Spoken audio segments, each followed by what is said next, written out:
So excited to be bringing to you this episode of Starseed Mission Support.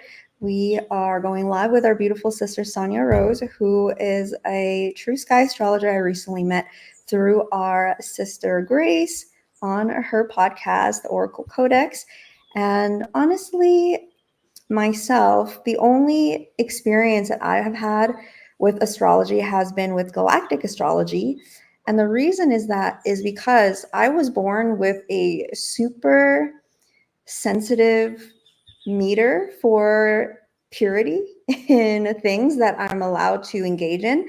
And so it's like this natural gravitational field where unless something gets brought into my life through synchronicity or through an experience that just piques my curiosity or just pulls my soul magnetically, I kind of steer clear of different things and allow my heart and my intelligence to guide me and lead me in that way. And so back in 2015, I began to notice that during certain times during the year, I would feel this cosmic energy open up and my cranium would open. I would feel these cosmic energies begin to radiate through the earth. And over the years, I noticed that it would be the same time every year that these stellar activations would happen. And then I discovered the work of Graham Forscott, who was a galactic astrologer. And I discovered that a lot of these major times when I experienced these synchronicities, connected to the Pleiades and Andromeda, these are actually real life, true alignments to the cosmos. So when the Earth, the sun, and these stellar bodies come into actual alignment, there's an energetic shift that happens that we can experience with our organic biology. And this is kind of where it's taken me, is tracking my body's natural connection with the earth and its connection to the cosmic alignment, and really tracking this organic experience through time, which I really believe was how our ancestors began working with the stars and the star maps to begin with, because there were physical, visceral experiences that are organic to our experience as we were tracking the movements of these energies of these stellar bodies. And so this is why when I discovered Sanja's work, by the way, I was never really attracted to true sky astrology because I was really attached to being a Cancer, and I was really resistant to being a Gemini because I had these like ideas, I guess, of what Gemini is. And I was like, oh, like Gemini suck. And I, I don't want to be a Gemini. And so for many years, I would see things about true sky and I just almost scoff at it. But then, I never really was called to get any sort of tropical readings either. Just never found an astrologer that like I really resonated. And I've had all sorts of readings in the Akash and the galactic astrology. So I only do it when I really feel like a soul spark connection to a person, right? Because they're accessing your soul's records and they're reading your soul's energy. And so who's reading your chart, I feel like, is so important, because the reader is going to read you from the angle that they're looking at you from. And that's just really, it's like a spell casting almost, is so important. And so when I first listened to Sanja's podcast episode, it was the first time where I was like, whoa, there's like a kind of talk about astrology that's actually really resonating with me on a deep soul level.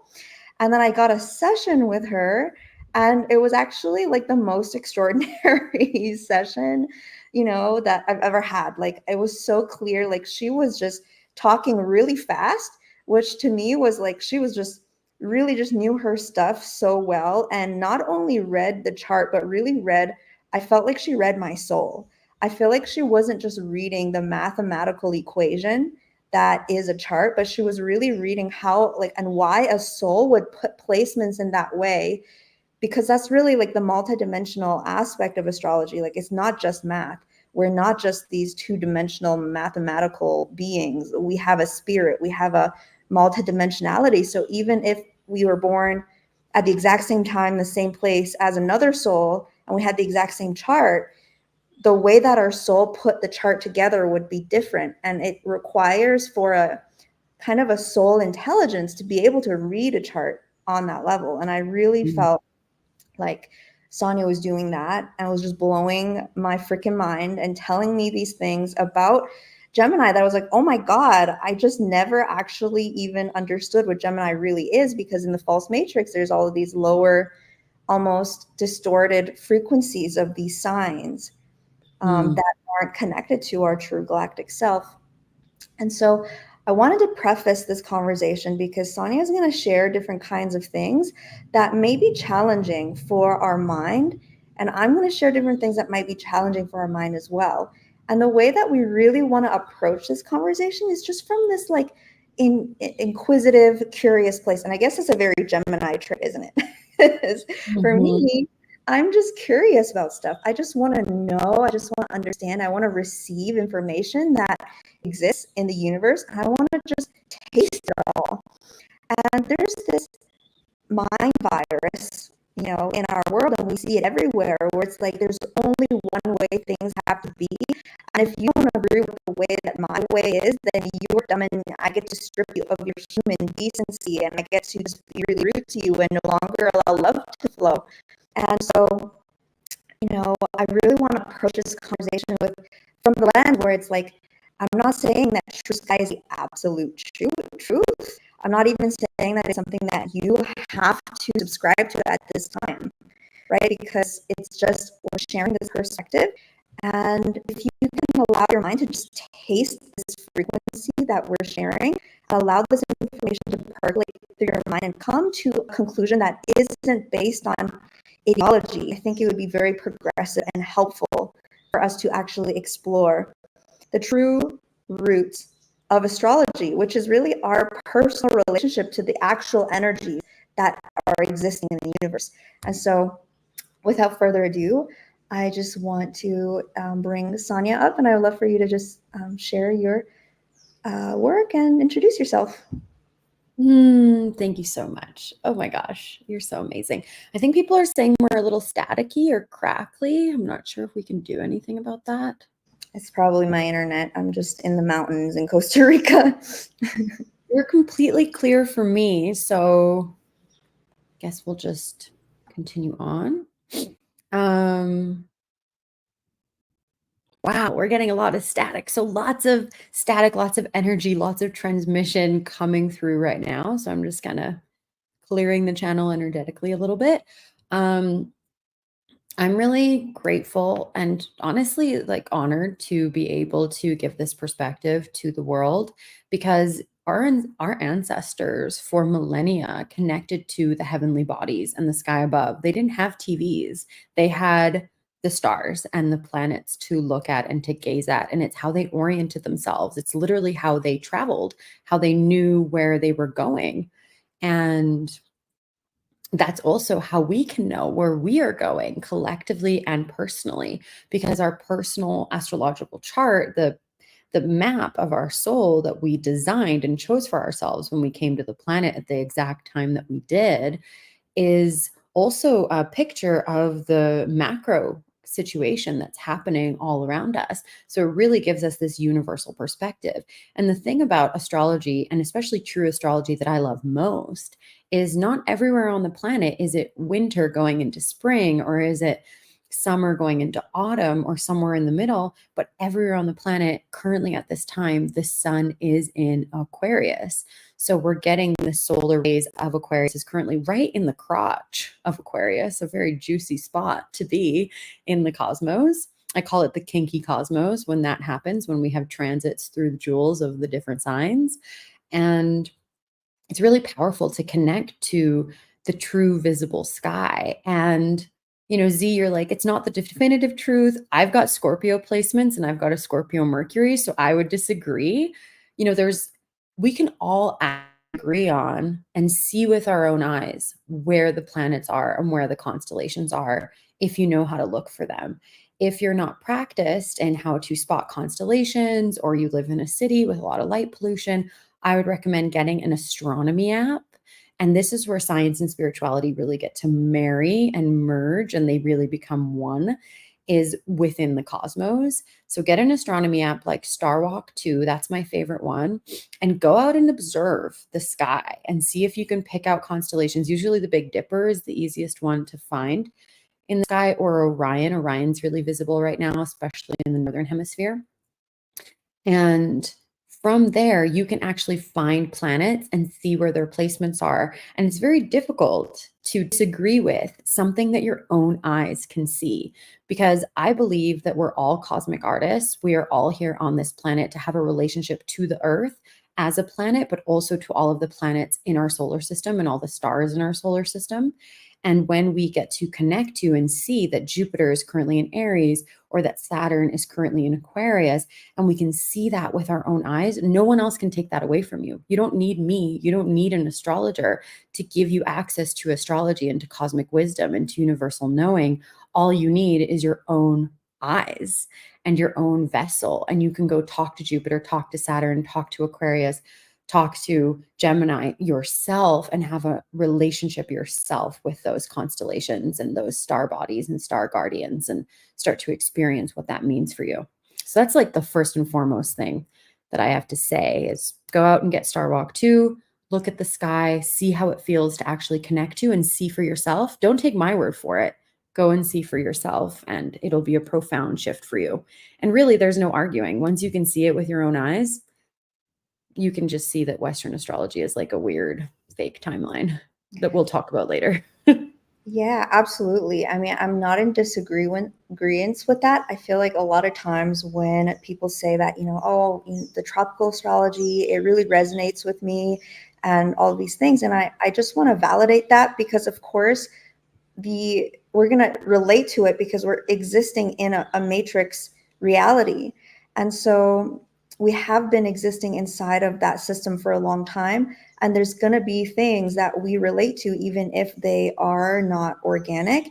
And so being able to understand that there's so many different frequencies of realities coexisting on this complicated earth is how we can not getting into this like duality, right or wrong, yes or no kind of place in the meantime, in the current time. Because I feel like a lot of people that, most people are not able or not accessing consciousness beyond the sun. And we have to realize that when we are accessing our higher dimensional consciousness, our soul consciousness, there are these frequency fences in even the solar level that really keep us quarantined in this planetary and solar system reality so that we're trapped here, right? It's like this soul prison. And so to have that awareness puts everything into right context, where it's really not something that we need to fight about if this is legit or if that's legit or if this is right or that is wrong. It's just they're all these interweaving, coexisting realities. And understanding that there has been this soul prison and it has been distorting every single system on earth makes it easier to gestate. I mean, for me, it was really easy to cognize this because I already know that they have super degraded the medical system and the education system and science. I had somebody post on Facebook yesterday saying that they're in university for nutrition for PhD, and they're teaching them to stop eating butter and to actually eat vegetable oil. Like that's what they're teaching people in the system. So it's like understanding that these mass systems have all been manipulated in that way. It's really not hard to consider that maybe astrology, being as mainstream as it is, has been tempered with as well. And what's interesting is that oftentimes a lot of people have a really hard time just validating that, just accepting that. And I think that more has to do with this cognitive dissonance people have to the false matrix being a thing to begin with than, the astrology itself.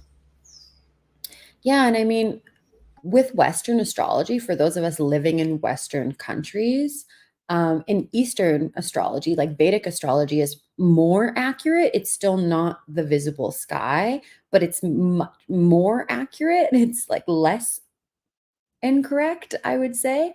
But with Western astrology, it's something that we've had conditioned for us our whole lives since we were children, reading like funny magazines or books about our astrological chart. So many people have this identity crisis when it comes to learning about the true sky, because usually their sun sign does change. Mine shifted from being purely Scorpio to being Libra Scorpio cusp. And that was really profound. Like it literally changes your idea of yourself that you've been told since you were a child, right? And so it's a lot of deconditioning and it's a lot of confrontation. And you also feel, because it's very normal for us to think about the 3D world and the institutions of power, which is what we're going to talk about with Pluto, because Pluto and Capricorn especially rule over power and systems. And when we think about power systems, we immediately think, oh, there's corruption there. There's inorganic timelines. There's things that aren't actually for the highest good of humanity present. But when we think of spiritual practices and spiritual tools, it's very dysregulating and um, betrayal evoking to actually consider that our tools for liberation and awakening and spirituality could also be corrupted.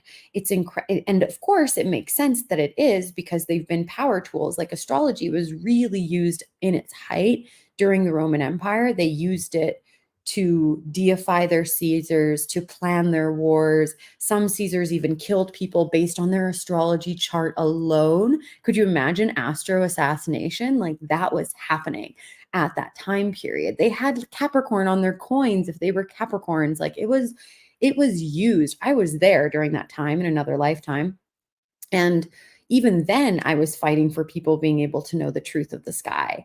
But the Roman Caesars, the power system, wanted to keep that information for themselves. And so they fixed the Western timeline into what it is so that they could control the masses and that they could have the information so that they could use it for their own power, manipulation, and control. Right. I don't know if you've ever seen that quote of like, millionaires don't use astrology, billionaires do, because it's a part of like the power system. When you know how the cosmic cycles of the earth change, you can predict market shifts. You can predict major changes. We're about to have massive changes for the next 17 years as Pluto goes into Capricorn. And it's incredibly powerful knowledge. And I believe it's something that we all have a birthright to. We are literally born on this planet looking at the heavens with an ability to see with our own eyes for a purpose. And I think that this is really the time and in space where we get to learn this, but it's incredibly uncomfortable. It brings up, and it's kind of ironic because it's exactly what we're asking, the normies, the muggles of the world to wake up to, is to wake up to the destruction and the corruption in the systems. Yet we ourselves might be blind to the corruption within the systems that we use ourselves. And that's very uncomfortable. That's a hard pill to swallow. That's a black pill. But the golden pill that actually is immediately an antidote to it is that the truth is right there and it's visible and it's available for all to see and it's free and no one can take it away from you. Once you spot Jupiter and you can see where Jupiter is in the sky, you can orient yourself to the highest expansive timeline available to you and feel that sense of expansion. And you know where the sun and the light codes are coming from. Like no one can take that away from you. No astrologer can have the information or the intel more than your own body does. So it's really, really powerful to connect to. I absolutely love that. And that's the main thing that I have been really encouraging people to do, is to understand that you have an organic personal relationship with the stars, and you get to cultivate your own body's organic relationship with the earth energies as well. And this is the stuff that our ancestors have done for so long, connecting to the earth, seeing how the stars have its impact and shifts in the energies of the earth, to the point where we're building, stone circles in certain times, and we're amplifying these energies. Is really this co-creation, this song, this dance, when we are in harmonic union with the organic reality. And so somebody in the chat was saying, how is the Western astrology being used to manipulate and control? And for me, it comes down to our consciousness and what it really is. In the mainstream, in the mass culture, we think that consciousness is just the human mind, is what we think, and our ideas and how we perceive reality and things like that. But our consciousness is so much more than that. Our soul has the ability to connect through time and into our past lives, into other star systems, to communicate with our star ancestors. And so this is how we activate this greater octave of our mind's intelligence to move beyond the solar system, right? Where we have that matrix prison in the solar level. And so when we have something like a oftentimes people say, oh, tropical astrology is there because it's math. We've created a system and it's the same and it's telling a story.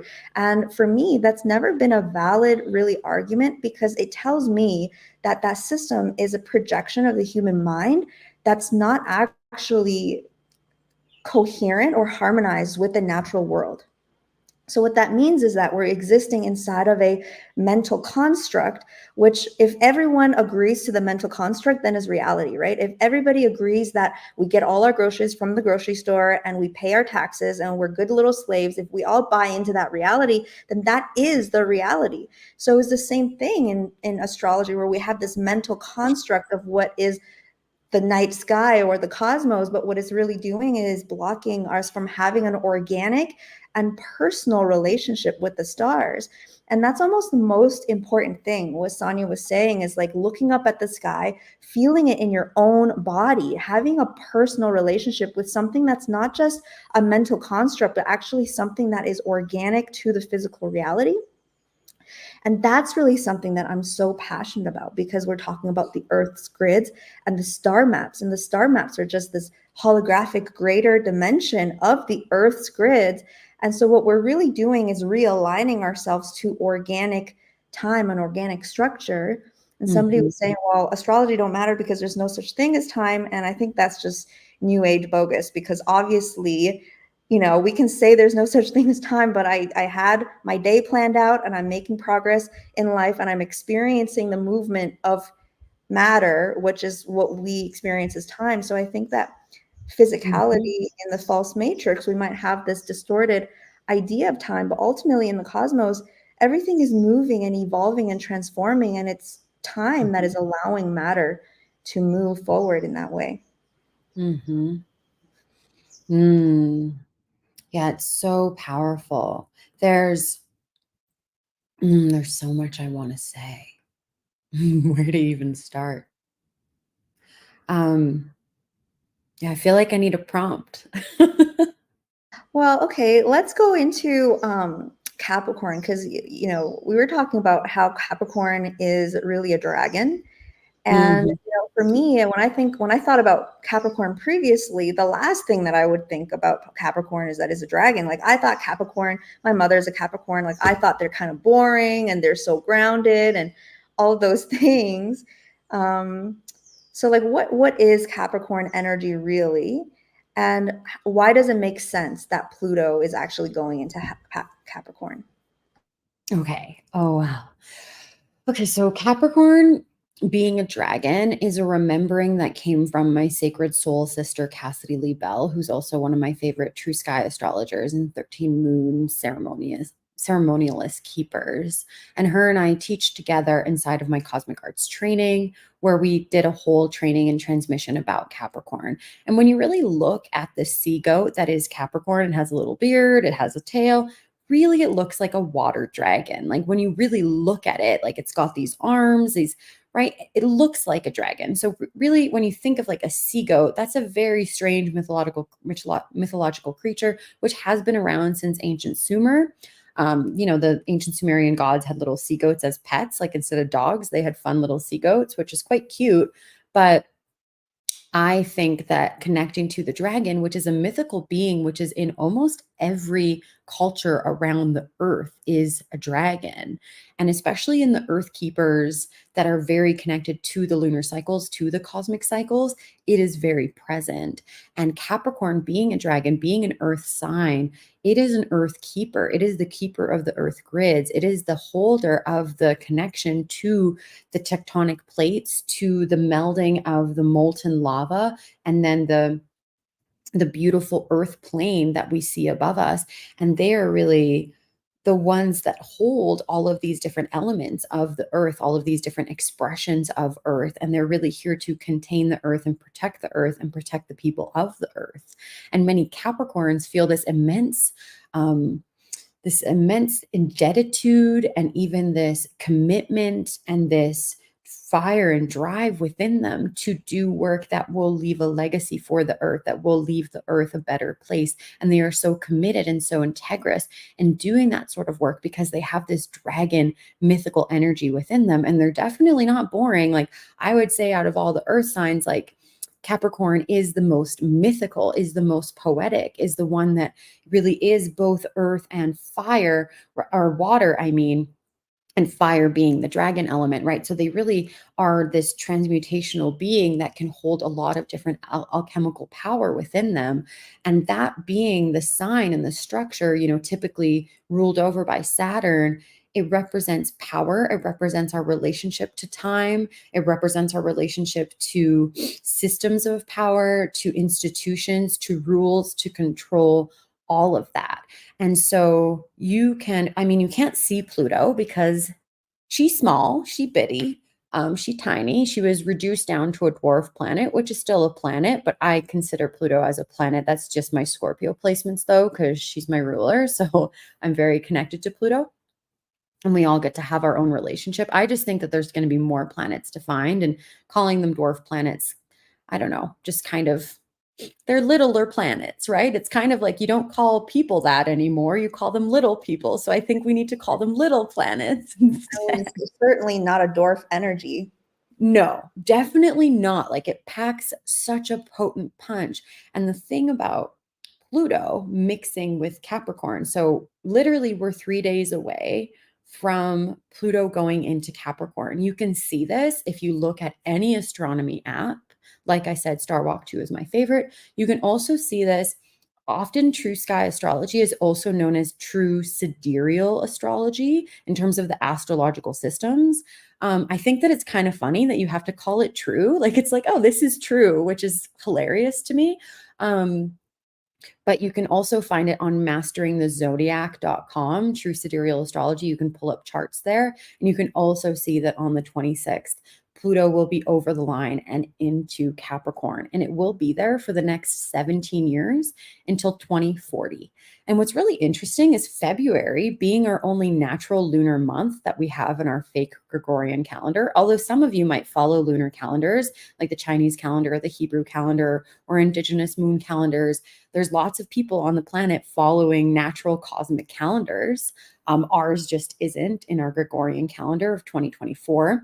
But it's our natural lunar month. It has 28, in this case, 29 days. So it follows a lunar calendar month.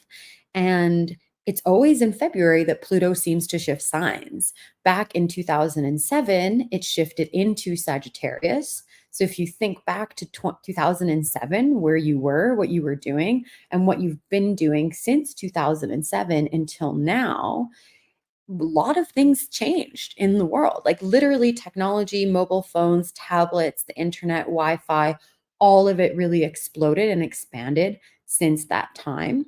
And now we're going into Capricorn Pluto energy, which means that I'm very excited for it. I can hardly contain myself. But it means that the power structures that we know, that we love, that we dislike, that we hate, all that we know in terms of government, institution, medical system, school system, um, pretty much everything that is an institution on the planet will be transformed, reborn, and completely repurposed. It doesn't mean it's all going to burn down. It means that what's good will remain and what is corrupt and not healthy has to be changed. That's what Pluto does. It rebirths, right? Over the past 17 years since Pluto has been in Sagittarius, has it been 17 years?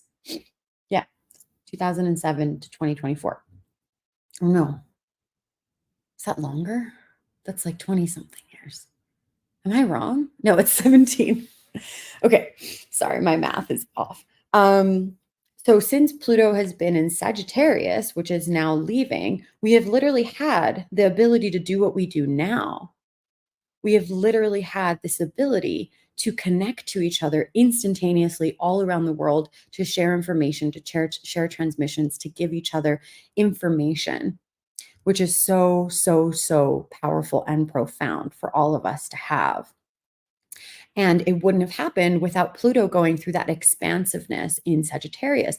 This is also the time when most of the teachers woke up, when all of us got clear on our missions on the planet, when the inner guru within us awakened, expanded, learned, went to all the places we needed to go to on the earth to develop our gifts. And now we're really solidifying into what our legacy is going to be, that we're going to leave on the planet for the future generations to come, which is what Capricorn energy is all about. It is a guardian energy. It is the father archetype in the cosmos, opposing Cancer, which is the mother archetype.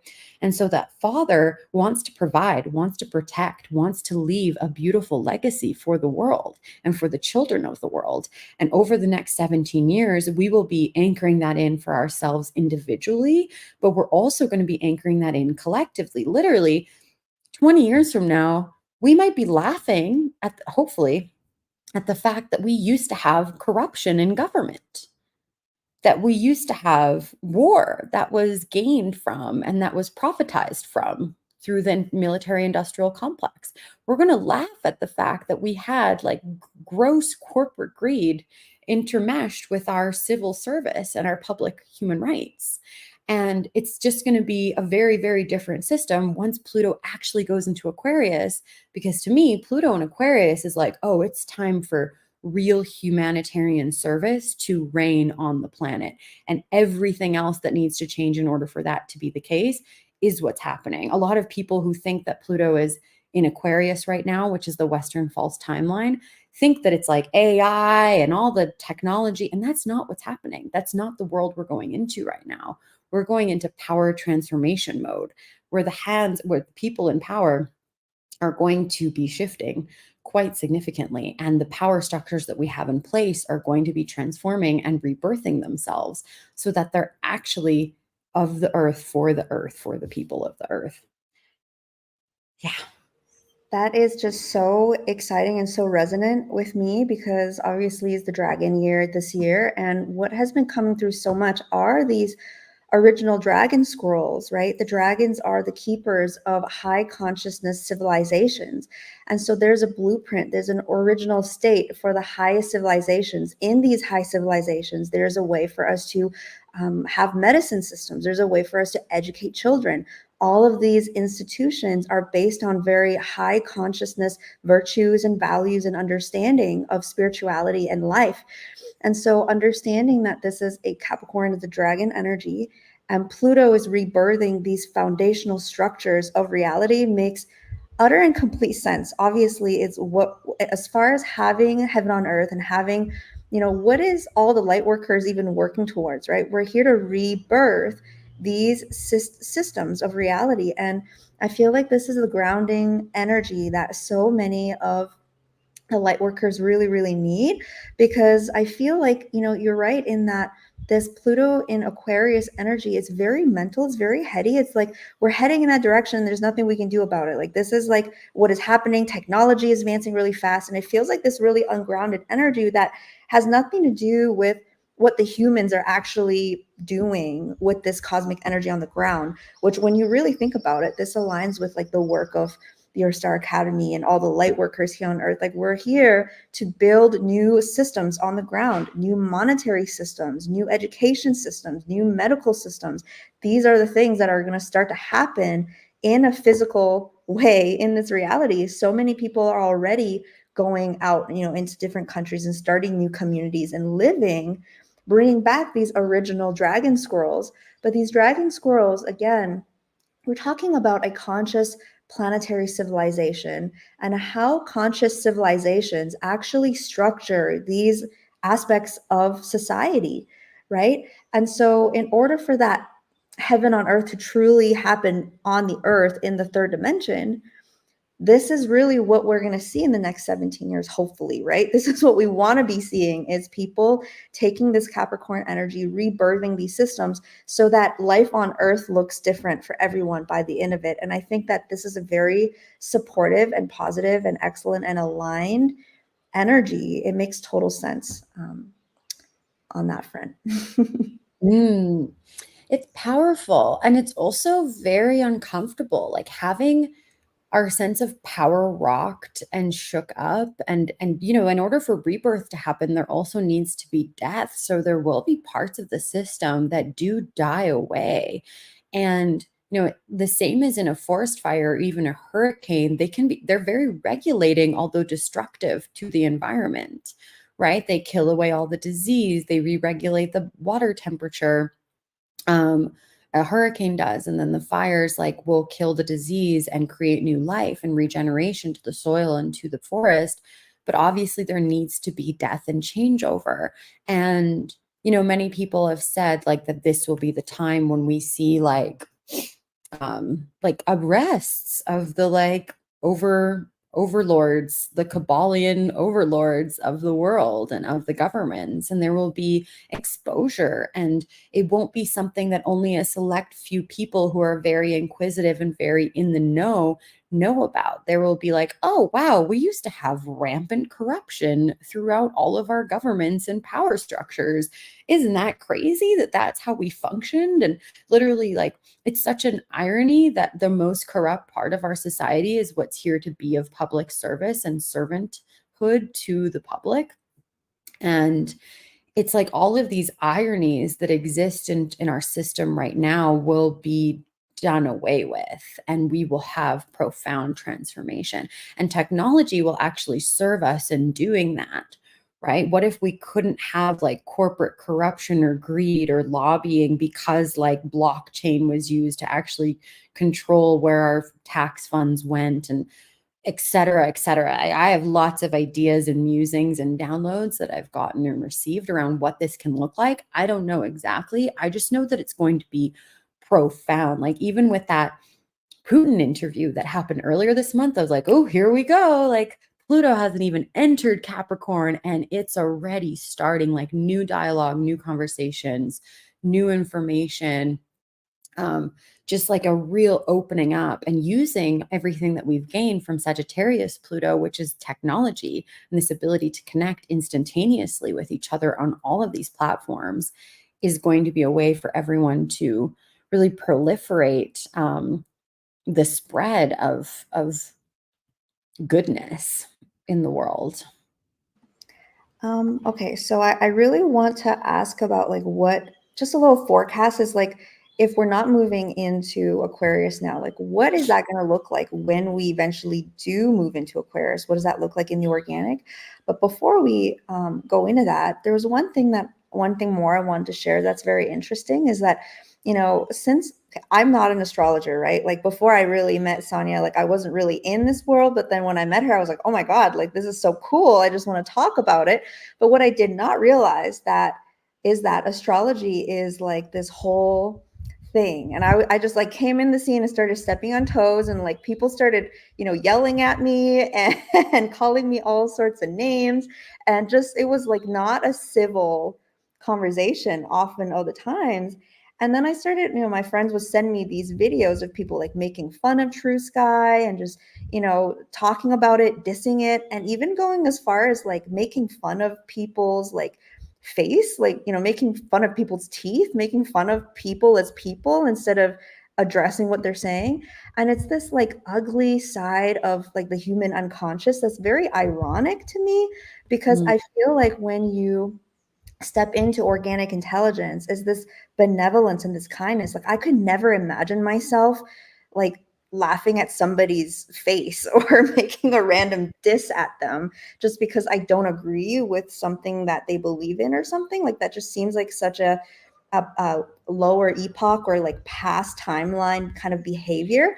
And that's the kind of behavior that I'm often seeing in some of these people that are just heavily defending tropical astrology. And I just thought that was very interesting that like as a scientist, I'm just like seeing frequencies and consciousness and seeing that there are certain people that would never treat other people in that way.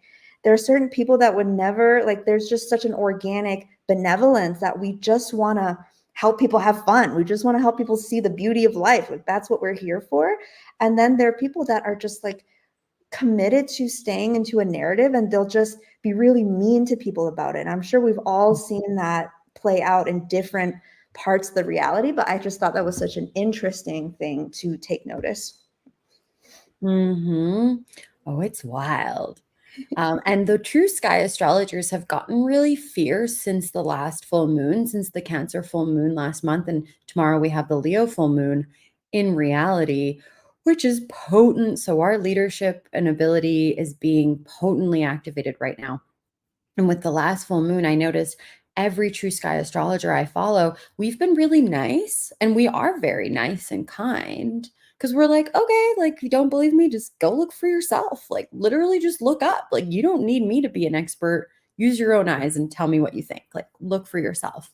And um we've been very like, okay, do your Western astrology, everyone's entitled to their own opinion, but lately we've been actually a lot more passionate around, especially with Pluto, like getting people to recognize that it is a false, it's like VR in terms of astrology, right? If you follow Western astrology, it's like you have a VR headset on and you're like, I'm looking at the sky That's such a good instead of analogy. going and looking at the sky.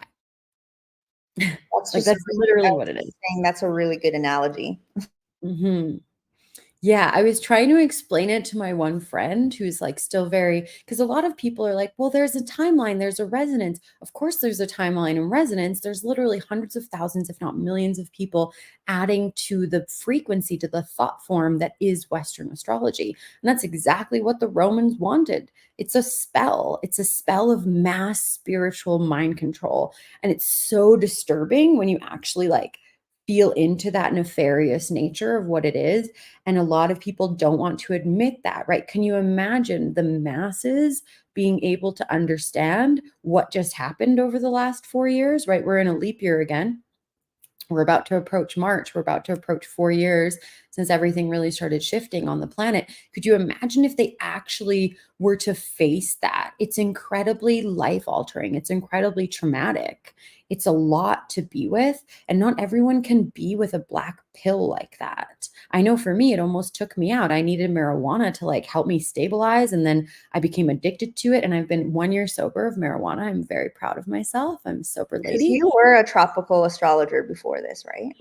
Yeah, when I first became an astrologer, I was a tropical astrologer because it's really all I knew. And then I learned about sidereal and Vedic, and then I would kind of teach both. And then one day I was just looking at the moon and I thought, let's look at my astronomy app and see where the moon is. And I looked at the moon and it said it wasn't, and it showed me. It didn't say, it showed me it was in Cancer. And I could see that it was in Cancer. And I thought, that's weird. My app told me it was in Leo. And I'm like, what? And then I look around and I'm like, oh, look, beside Cancer is Leo, beside Leo is Virgo. And look, it all goes into the procession that it is. And I'm like, oh, I can just observe this with my own eyes. And it just shifted for me. And then I remembered um, what I've known for lifetimes is the truth of the sky, and to actually follow the cosmos with your own eyes. And it's a very, very powerful lesson to remember. Um, yeah.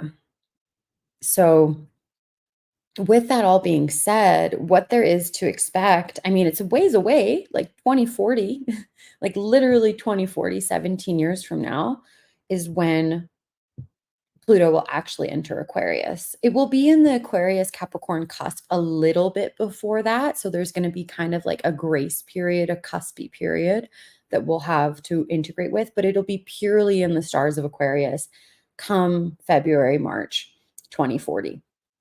And once it's in that star space, I believe that it will be the time for like deep humanitarian shifts. Like it will be like really the next 17 years are like, let's end the corruption. Let's make it so the power systems aren't actually like abusing power, which is what they do, which is like an oxymoron. Like, let's remove the oxymoronic, non integrous nature of our power systems and make them true power systems.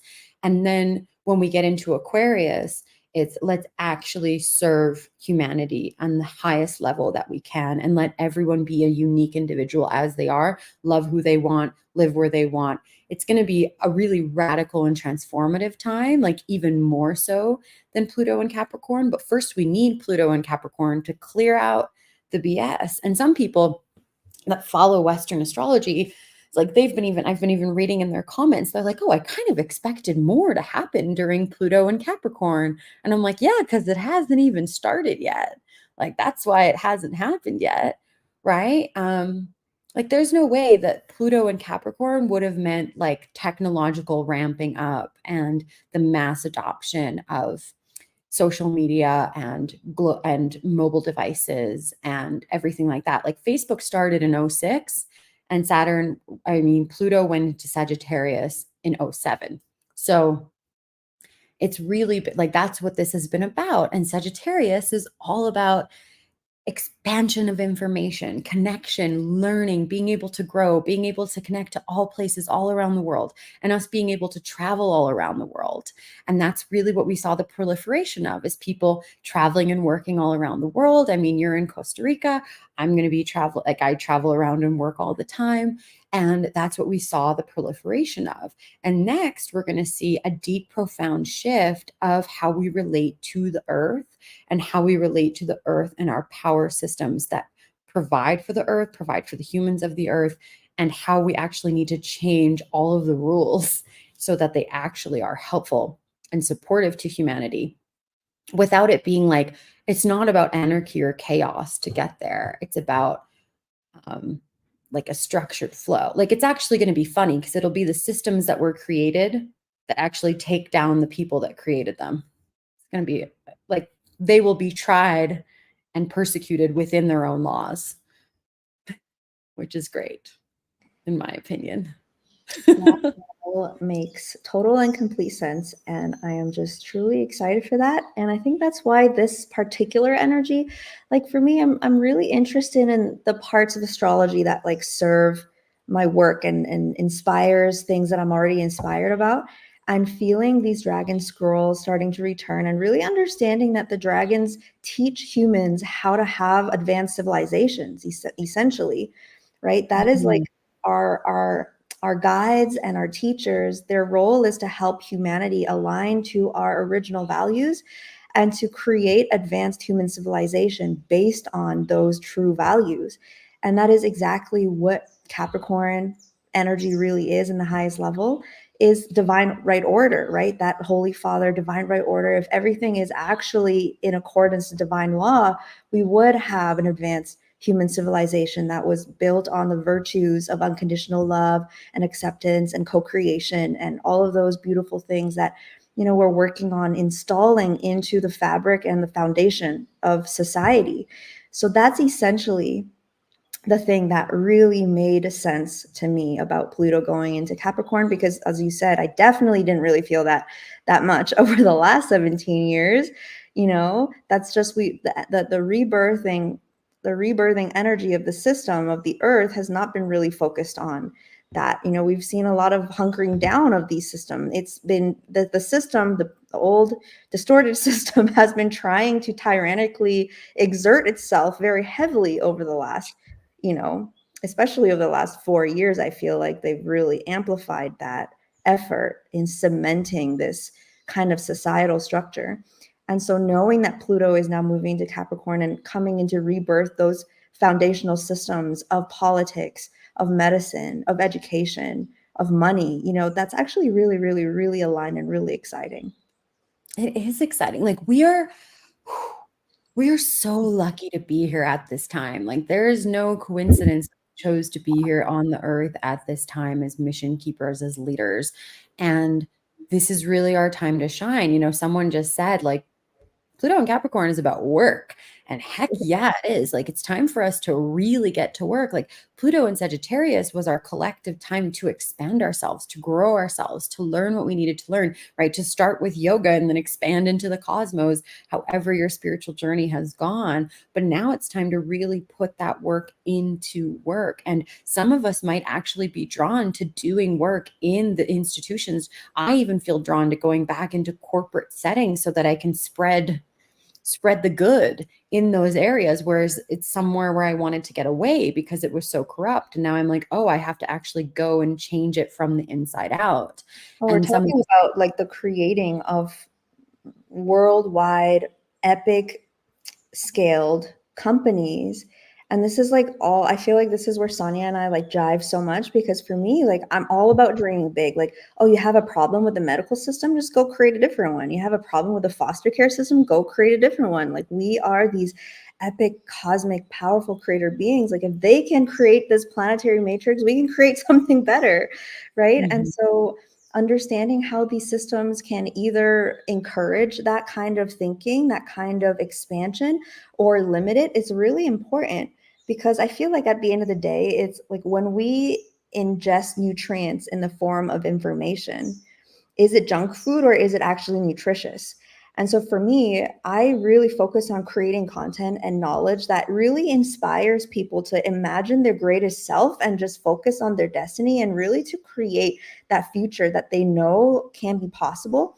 So if you have a problem with any part of this reality, this is the time to hunker down and focus on one thing and really leave behind the legacy that your soul is here to leave behind.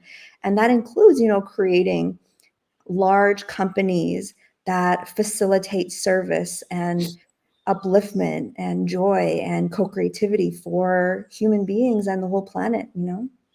Mhm. Yeah, it's going to be really profound.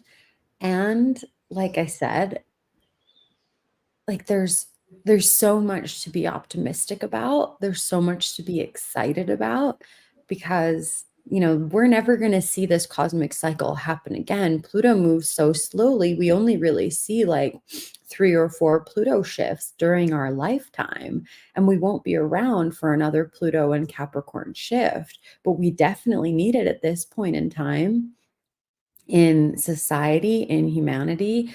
And I just got a brainwave of like, oh, Pluto and Aquarius, like aliens. Like it's gonna be the time for like alien power. That makes so much total sense to me. I had Mhm, this weird vision. I was at the grocery store in New Mexico one time, and I was like standing outside the grocery store waiting for my friends to be finished inside. And then this car drives by, and for a moment, I look at the driver and it looked like me, but I looked like I was like 40 or 50 years old. And it was so trippy because I just saw, it's like almost like I quantum tunneled into myself when I'm 40 or 50. And I was working with some sort of new galactic UN that has nothing to do with the current UN, but it's like this peace council of mhm, channelers and guardians that were supporting the world government and healing and creating a galactic civilization on Earth. And I don't mhm, know, if I was to count the years, I looked like I was maybe 45, 50 years old. So that would, fall into when Pluto goes into Aquarius. And that energy feels totally correct, because we need the right foundation, right? Even when we talk about our mhm, personal ascension, we focus on, our diet and our schedule and our habits. What time are we going to sleep? And we're healing our emotions and taking care of these foundational things, our family unit.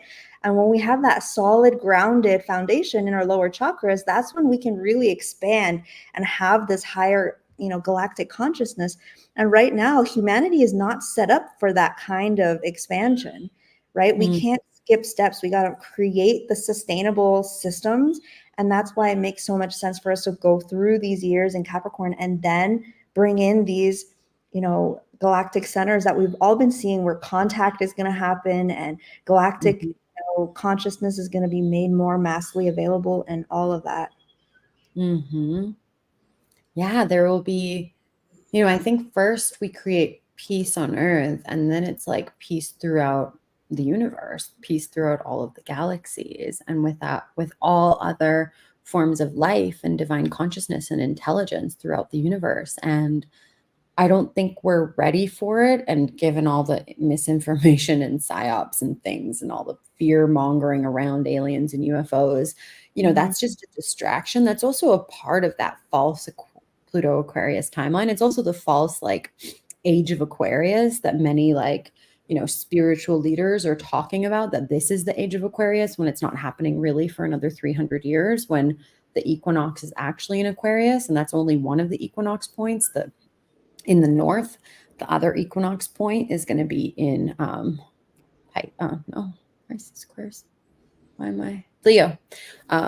For the south. So It's going to be really interesting. It's going to be a really interesting time to live through over the next 17 years. And then the 17 years after will be so profound. Like, I actually see it as for all of us that were born during Pluto and Libra, it's our collective mission to create peace on earth. And the Pluto and Libra generation wasn't as long because Libra is a much smaller constellation. Let me it's from November 1988 until October 96. So 88 to 96 approximately. And all of us that were born during that time, we have a mission to create peace on earth. That is what we came here collectively to do in our own unique individual ways. And this is a part of it, having, our institutions and our systems of power in the world become sources of true power, true benevolent power, powered by love, let's say, rather than by greed, which is what they're currently mostly powered by. It will be a really, really profound shift. And that's what I really foresee. There's also going to be a lot of discomfort. Like, there will be massive shifts and changeover, like whatever is corrupt and inorganic will be erased from our systems of power. And that can look like crashes and burns and changes and changeover, but it doesn't necessarily mean like war and civil war and, all the fear mongering. Like, I think all the people out there fear mongering are just like Or yeah. What did you call them? Like Twilight dancers or Twilight Twilight Monsters. Twilight masters. Mhm. Yeah, well, Shane and I just like to laugh it off and say that they're bored. Because like when you have a purpose, like when your true soul's purpose is activated in your heart, like you don't have time to talk shit about other people. You don't have time to judge other people. You don't have time to fear monger. You're like in this stream where you're co-creating with God, and you're just having too much fun being yourself, And so anytime I see people are focused on just pointing out, misinformation agents over here and wars going on over there, it's like they're bored. They're not, doing what they're supposed to be doing. And ultimately, I feel like that's just really sad, because I really do believe that every human being has a purpose, has a destiny, and could be, embodying greatness if they set their own heart to it. And ultimately, that's the thing that brings the most joy and fulfillment to the soul that's having this human experience.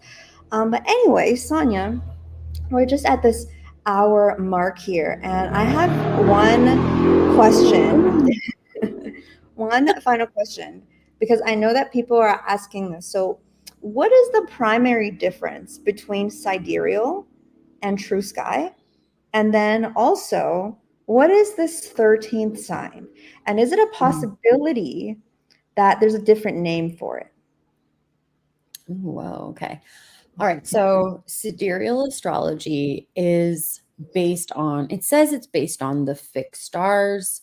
And the fixed stars are really the stars that are in the sky. They're actually not fixed because the stars move 1 degree every 72 years, which is called the precession of the equinoxes. So the stars are moving very slowly, but in our lifetime, like it moves 1 degree every 72 years. There's 360 degrees. Like, we're not going to really see that shift in our human lifetime. But the thing about sidereal astrology is it's a closer approximation to what is happening, but it still oversimplifies the sky in that it only makes each of the signs 30 degrees. So it makes them all equal length, equal size, and it also excludes the 13th sign of the zodiac, which actually it's the ninth sign. It just makes them all collective 13. Pisces becomes the 13th, which is Ophiuchus, Ophiuchus, Ophiuchus. Lots of different ways to say Some Ophiuchus, people Ophiuchus, are Ophiuchus. very feisty against this 13th sign. Like they scoff at it. And like I've actually never really, I mean, I've heard about it, like, just this little whisper. And then, we found out in our reading that my midheaven was actually in the sign. And when Sanja Mhm. explained that, like, it's about shamanic arts and really bringing healing from just this higher dimension. I mean, you guys know that, like, there's no better way to describe my work than that. And so obviously there's something there. And then there was another sister in our community that was saying something about how like a fucus is like an overlay, like the name of it or something. And so it just made Mm. me like question or think about it, because maybe there's some connection with the Divine Mother or something or other. Mm. Well, so the ninth sign of the zodiac, because it's between Scorpio and Sagittarius, and it actually shares a lot of the sky with Scorpio. So from November 29th until about December 6th, it's dancing with the stars of both Scorpio and Ophiuchus. It's both of their signs. And it is the sign that has been occulted, that has been tabooed, that has been rightfully hidden and removed, very precisely surgically removed from the collective divine intelligence and cosmic understanding. And the purpose for this is because Ophiuchus is an incredibly powerful sign. Some people even say, that I disagree with, say that it's kind of like Kundalini, because it does represent the serpent dancer, and that it's so powerful and it's such an activating energy to be aware of that it can be dangerous and how powerful and activating it is. However, I feel like if you're learning about it and you're in its frequency, it's your time, right? People that are not ready for it will be repelled, will be blocked from really receiving its divine, cosmic, natural healer mode. And it is a master healer. The mysticism of Ophiuchus is that it was such a powerful healer. It could resurrect from the dead. And so they were killed by Hades in the Greek myths, or by Zeus, because Hades wanted more dead souls in the underworld. And so this master healer that could literally heal to the point of resurrecting from the dead was killed. So there's these incredible healing codes. And what you'll notice during Ophiuchus season every year, I've observed it for 3 years now, is that your deepest level of healing and profound wound reconciliation happens during this time. And usually you're drawn to the healers and to the support systems that you need. However, the healing doesn't look the way that like Piscean Virgo healing looks. It looks a lot more mystical. It looks a lot more magical. It's a lot more artful. And it often has to do with music, sound, vibration, and dance, right? How healing dancing is, how healing music is, how healing dancing and music together combined are for the human soul, for the human spirit, and how transformational, how transmutational that is, and how expressive we can be, how much we can say with song that we wouldn't dare say with just our words alone. And so it's an incredibly powerful sign. People that have it, I've read for a lot of Ophiuchuses since I became a true sky astrologer, a 13 sign astrologer. And I don't know about the name piece. I mean, really, if I wanted to blow it all up, I would be willing to say that I'm not sure exactly what our words were for the constellations during Atlantean times or Lemurian times, but since Sumer, they have been kind of the fixed 12. And Ophiuchus really comes from like the Greek word. I also think, well, Cassidy, my beautiful sister, she thinks that like Ophia, like Sophia, it's like the divine Sophia being expressed to the world in its feminine creative nature. Would I'm make not. sense why they took it out, right? Why they erased it. Because I mean, Divine Mother, Mary Magdalene, there's been this entire agenda to remove that consciousness from society. So that makes total sense. People are asking like when Ophiuchus season is during the year. Yeah, so it's November 29th until December 19th. Mhm, Very cool. mhm. Yeah, it's so fun and exciting. If you want a reading, Sonia is the woman. I actually, when I first brought the reading up to my husband, I booked him a session and he was like so skeptical, right? I mean, I bet he's so inquisitive though. He probably asked you just like a whole bunch of questions. And in the end, I mean, Sonia just delivered such an amazing reading. So like if you are on the fence, if you are really connected to your tropical chart, just still go get the reading. Like that's what I just suggested. Like, why wouldn't you just want the data and then, decide for yourself after that? So you can, I dropped the links in the description. And on Instagram, she is at Sanja, Sanja. You can message her, you can book a session. I highly recommend it because my session was absolutely incredible. And then Shane had an incredible session that he went back for a second one. Um, and so, and you know, Shane is so, you know, sensitive, like informationally. So I feel like just, you know, the fact that Sonia impressed even my husband was a sign of her greatness. I'm so grateful. It was really powerful reading for him because his mission was so potent and I had like such a stream of information to give him. And he actually didn't ask me a lot of questions. I just told him a bunch of things Yeah. and then he told me a lot of things in return. And I was like, dude, like you're talking to me about your deepest like imaginings and gifts and mission. And that's because I Mm-hmm. can see it in your Mm-hmm. chart. And what's incredible is when I'm reading, I'm really reading for you. It's your own, it's almost like your own soul's cosmic intelligence is just streaming through me. And I'm the channel, I'm the conduit that's able to give you that information. And then after I read, I don't remember anything. Like I don't remember a thing I about guess what I this is said. like the work of a star oracle, like which is the interesting thing, right? Like I feel like that's what distinguishes like an oracle or an actual astrologer versus like a somebody that is just reading out of the book that has like studied. Because sometimes I get this energy, like one time somebody's like, I studied at this the most prestigious, you know, astrology school, and so I know all this stuff about astrology, and it's like, well, can you read souls? Can you tune into organic intelligence? Because if you can't channel, then like math doesn't say anything about a person's chart, because again, it's the soul that creates the chart and not the other way around. And I feel like Mm, that's part of the soul prison as well, to think that like we are a product of our chart, we're a product of, you know, circumstance, and we're a product of biology and physicality, and not the other way around, where our soul is actually navigating and artistically crafting our physical experience, and the one that's designing our chart, and not the other way around.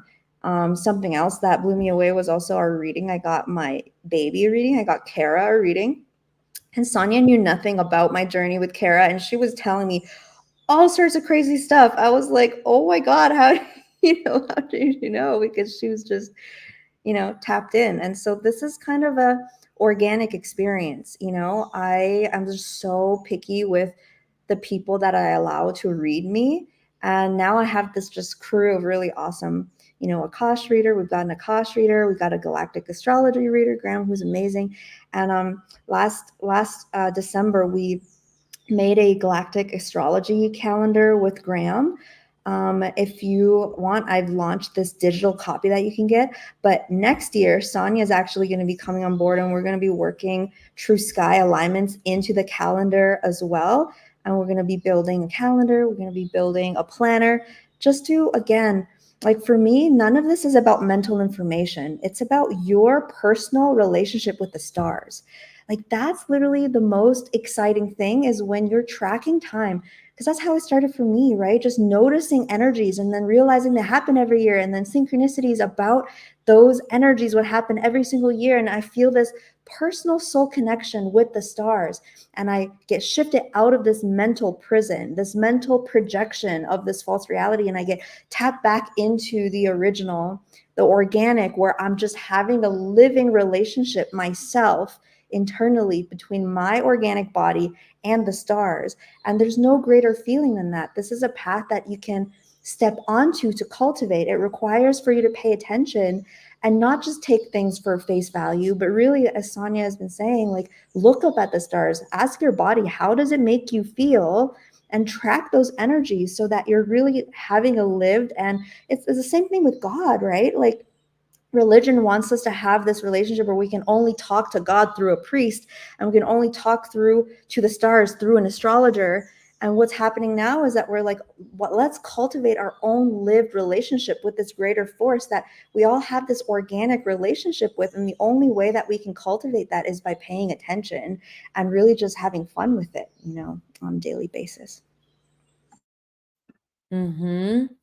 It's the proliferation, the true sovereignty, like cosmic soul star sovereignty over ourselves and our own experience. And, I've had like really prominent accounts like block me and delete me for not even being rude, for simply just being like, Western astrology is a Roman spell and you can just look up at the sky and see for yourself like And they're what the mean truth to you, hey? They're just all out like you're a misinfo agent and you have bad teeth and you should go, die. You don't know what you're talking about. It's like just this crazy vomit comes out and it's like, whoa, like what is that consciousness? Like what is the level of consciousness that is willing Mhm. to segregate and pitchfork and express in that way, which is something that, a truly high consciousness being would never, ever, ever do in any, Mhm. you know? Oh, exactly. It's I just think it's funny because in 10 years time, like by the end of Pluto and Capricorn, everyone's just going to be aware of the true sky. Like it's not even the true sky, it's just the sky. It's It's the health literally just the foods. It's the sky. health food section of the grocery store, right? It's like Mhm. if this is health food, like what is the rest of the store? Yeah, exactly. Exactly. Um, it's profound. Like I don't feel very fussed around it. Like I even had a sense that like, oh, some of the people that like diss me now, like they'll probably get a reading with me later because, the truth always comes out and it pisses people off at first. It confronts their sense of identity, it confronts their ego, it confronts their conditioning of what they've learned. And also it's Galileo very died in prison, you know. mm, wow. And no, Wow. there's not really, I mean, I guess there's still people that would deny the fact that the earth is not like in the center of the universe, but like at this point, most people have shifted their paradigm mentally. So Mhm. Exactly. And just like Marta said, like nothing substitutes personal experience. Like no one can take away what you know for yourself. And it's the same with like any sort of spiritual higher consciousness experience. I can't meditate for you and I can't have a relationship with the cosmos for you. You have a birthright to be connected to the cosmos, just like you're here to be connected to the sky. Or just like you're here to be connected to the earth, right? You have as much of a birthright to be connected to the heavenly bodies all around us as you do to be connected to the earth around you, beneath you, that you call home. And so it's just a very profound and, like you say, organic way to live. And it's it's really beautiful to be with the truth because there's so few things that are the truth, really, like yeah. really that we can all agree is true. Um, and so yeah, it's all Paisley changing. says this is because all the astrologers are banking on the old system and their business depends on it. And I feel like that's a huge part of it because Mhm, it is a very, like, if they built their whole empire and they have like tens of thousands of followers and they have this mhm. entire business built out, it's like, how can they backtrack? And now it's like they have to just like, shut you up and like call you a disinfo agent just to like sustain their, What yeah. else does that sound like? What other system of power of politics does that mimic? Well, it's so interesting because like one of the arguments is like, oh, I went to like this, institute and I studied at a prestigious academy and that means I know better than you and like none of your lived experiences mean anything because it's not what I know and what I learned from school. And it's like, wait, yeah, that also sounds very familiar to me, but Mhm. It's really like microcosm, macrocosm. I think that it's very interesting. And of course, there like I used to be a Western astrologer, and then eventually I was like, that's not real. I'm going to stop following it. And I actually didn't have readings for a while. And I actually even questioned if I wanted to do this work, if I wanted to be the one kind of triggering and pinpointing people and having them have these identity crises to come over to their true sky view of themselves, which is really your deepest remembering of who you are. It's not a projection, it's not an imagination, it's truly where the planets were and where the constellations were at the time that you were born. And so it's really profound. Like the fact that they're calling it misinformation is just like deeply ironic and hilarious. But I also think that if there's some of the same people that are out there being truthers about the government and about other things. So it's very interesting and ironic that they can see one thing and not the other. And I mean, if they can be willing to admit, hey, I was wrong. I didn't have all the facts. I said I was an expert in the stars, but I never looked up at the effing sky, which is crazy. Like, would you trust a doctor that had never touched a body? I don't think so. Don't trust an astrologer that isn't looking at the sky. Yeah. Well, I mean, I it get is. pretty There's definitely something there, though, right? Because like, most doctors really don't know what the body is. well, yes, exactly. So I was saying anyway, two things at once.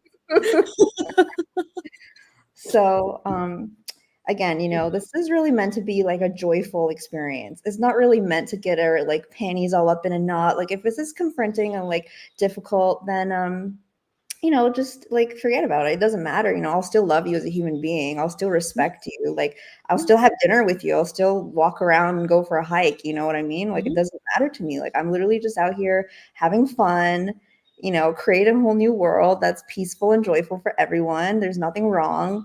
There's not literally nothing wrong that's going on.